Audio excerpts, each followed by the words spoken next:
अपने सब सुन रहल छी आरपीआर रिकॉर्डिंग स्टूडियो की शानदार प्रस्तुति।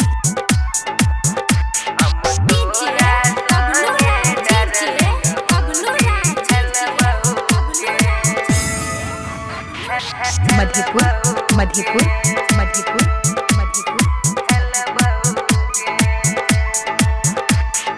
होली में लहंगा चोली तोहर रंग बहुगे, होली में लहंगा चोली तोहर रंग बहुगे। हम तोरा संगे डार्लिंग होली खेलबहुगे, हम तोरा संगे डार्लिंग होली खेलबहुगे।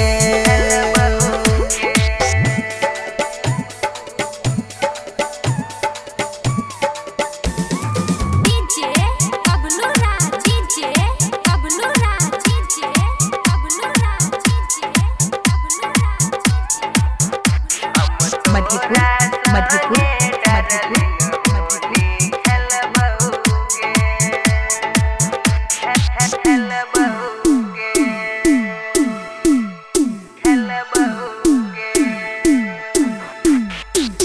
न मनैबे नहीं मानबोगे, गाल में रंग लगैबोगे।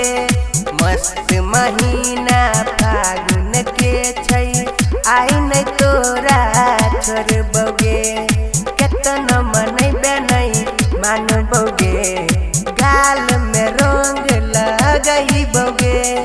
मस्त महीना फागुन के छै, आई नहीं तोरा छोड़बोगे।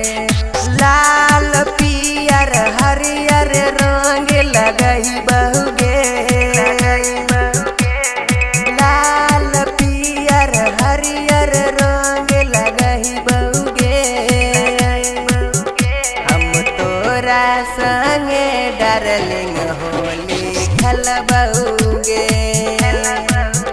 हम तोरा संगे डार्लिंग होली खेलबहुगे।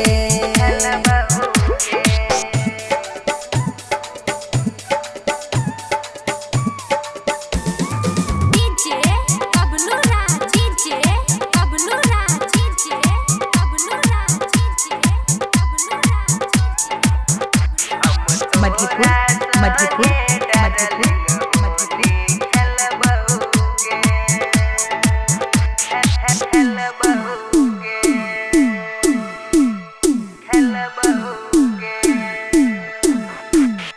होली में भांगे पीबोगे, मस्ती में हम रहबोगे।